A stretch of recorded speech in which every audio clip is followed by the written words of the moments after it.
مجھے اللہ رب العزت کی بارگاہ سے بڑی امید ہے کہ ہماری یہ سلسلہ وار گفتگو اس کی بارگاہ میں قبول ہوگی، اور ہم جو چیزوں کو سمجھ رہے ہیں اور بڑی احتیاط کے ساتھ لے کے چل رہے ہیں، میں چاہتا ہوں کہ انشاءاللہ العزیز اگلے جمعۃ المبارک میں شہادت امام حسین بیان کروں، کیونکہ آج ہم انشاءاللہ العزیز کربلا تک اور کربلا پہنچنے تک اپنی طاقت اور بصارت کے مطابق کچھ ضروری باتیں آپ کے گوشت گزار کروں۔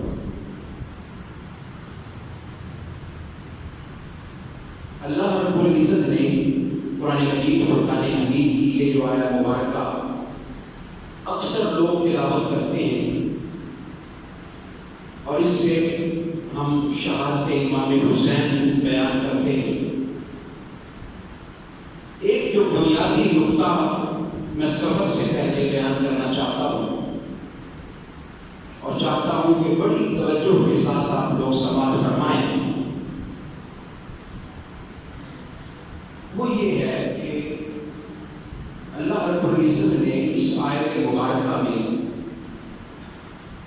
فرمایا وَلَا تَقُولُوا لِمَنْ يُقْتَلُ فِي سَبِيلِ اللَّهِ أَمْوَاتٌ، یہ سورہ بقرہ۔ فرمایا خبردار جو لوگ اللہ کی راہ میں شہید کر دیے جائیں، اللہ کی راہ میں قتل کر دیے جائیں، وَلَا تَقُولُوا، خبردار ان کو مردہ نہ کہنا، خبردار ان کو، بولیے آپ کے ہاں کوئی پابندی تو نہیں ہے بولنے پر؟ بتائیں بھائی، کوئی بولنے پر پابندی ہو تو بتا دیں مجھے، پھر میں نہیں کہوں گا آپ کو۔ انوالو ہوا کریں، میری گفتگو میں شامل ہوا کریں، بلکہ یوں سمجھا کریں کہ خطاب میں نہیں کر رہا، خطاب آپ کر رہے ہیں، اب شریک ہوا کریں۔ اللہ رب العزت نے قرآن مجید کی اس آیت مبارکہ میں فرمایا لا تقولوا، نہ کہنا، کیا بولیے؟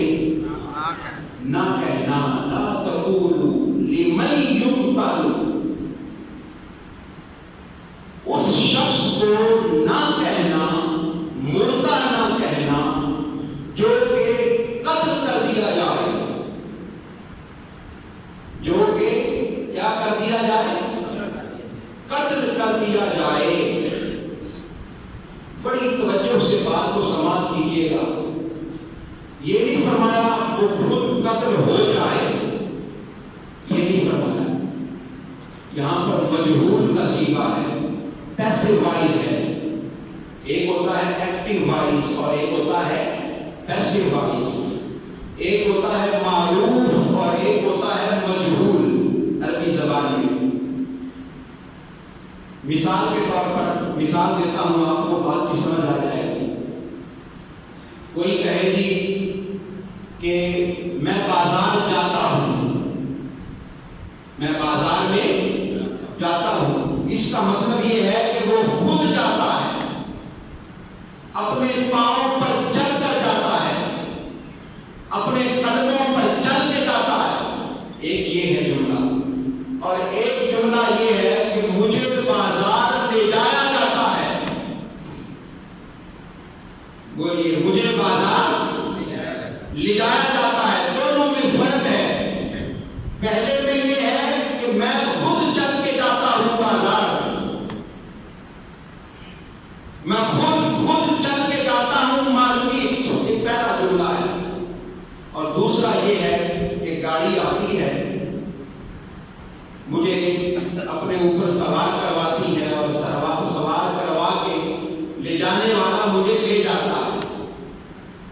اب یہاں پر بڑی امپورٹنٹ بات ہے، وہ یہ کہ اللہ پاک نے یہ نہیں فرمایا کہ جو دل جا کے خود قتل ہو جائے، نہیں، خود نہیں کوئی قتل ہو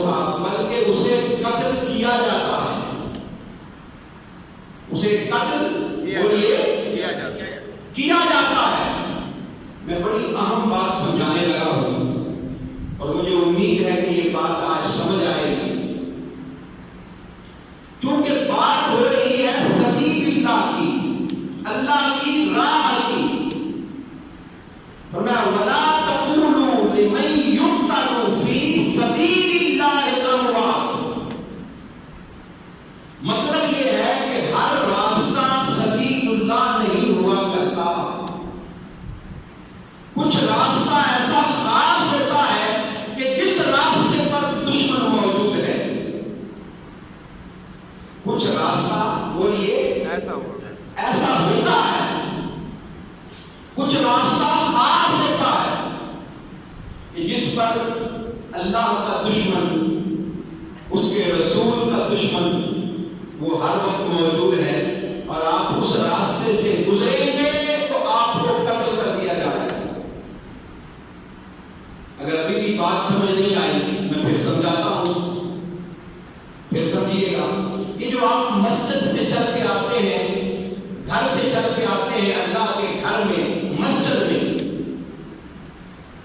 کئی لوگ تو نہیں آتے، کئی لوگ تو نہیں آتے، وہ کہتے ہوں گے کہ ہم گھر میں ہی پڑھ لیتے ہیں نماز۔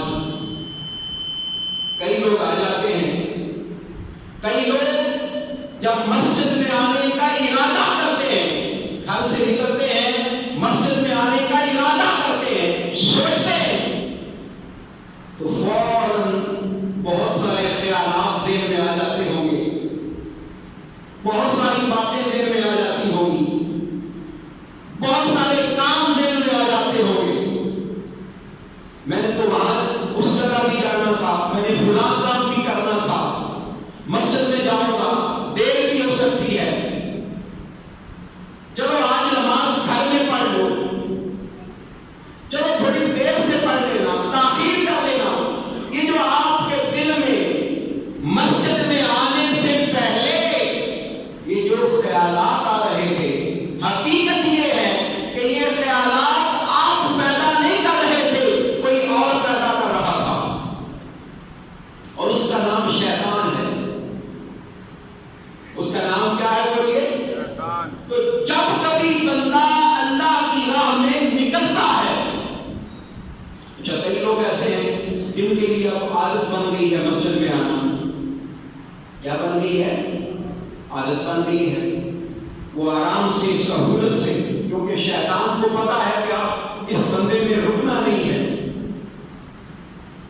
اب اس بندے میں رکنا نہیں ہے، تو شیطان کہتا ہے چلو اس کو چھوڑ دے، کسی اور بندے کے پیچھے ہوتے ہیں، اس نے جانا ہی جانا ہے۔ وہ جب بندہ مسجد میں آ جاتا ہے، یہاں آ کر اس کا دل، اس کا دماغ، اس کی سوچ، اس کی فکر اس کو کہیں اور لگانے کی کوشش کرتا ہے۔ اب وہ رستے میں نہیں بیٹھتا، اب اس بندے کے رستے میں بولیے نہیں بیٹھتا شیطان، دشمن۔ اب مسجد میں آ جاتا ہے اور نماز کے دوران اس کو تنگ کرنے کی کوشش کرتا ہے، اس کو ڈسٹرب کرنے کی کوشش کرتا ہے، اس کو پریشان کرنے۔ یہ میں بڑی بنیادی بات سمجھا رہا ہوں کہ دشمن ہے کہاں۔ یہ جو فرمایا گیا ہے نا کہ لا تقولوا لمن یقتل فی سبیل اللہ، اللہ کی راہ، ہم میں سے اکثر یہ اللہ کی راہ کو ہی سمجھ نہیں پاتے،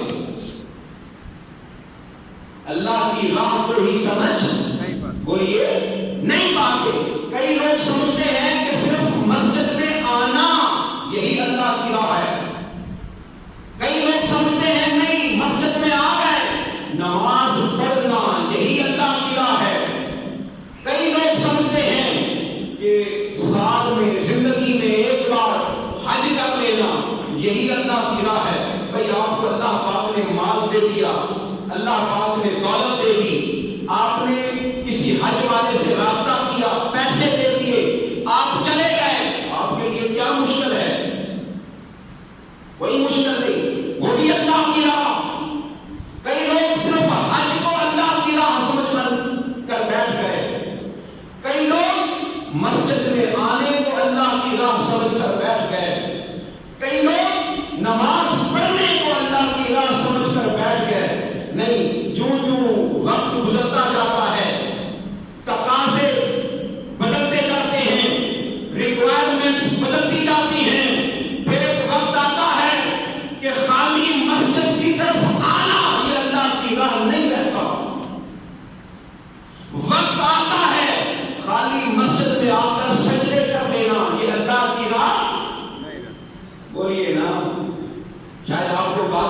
نہیں آئی. پھر خالی مسجد میں آنا اللہ کی راہ نہیں رہتا. پھر حرمین شریفین میں خالی عمرہ ادا کرنا یہ اللہ کی راہ نہیں رہتا. پھر حج ادا کرنا یہ اللہ کی راہ نہیں رہتا.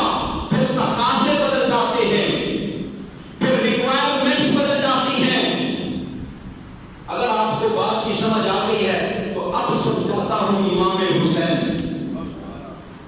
اگر یہ ساری کی ساری بات سمجھ میں آ گئی ہے، امام حسین مدینہ طیبہ میں تھے تو وہاں آقا علیہ السلام کا منبر تھا.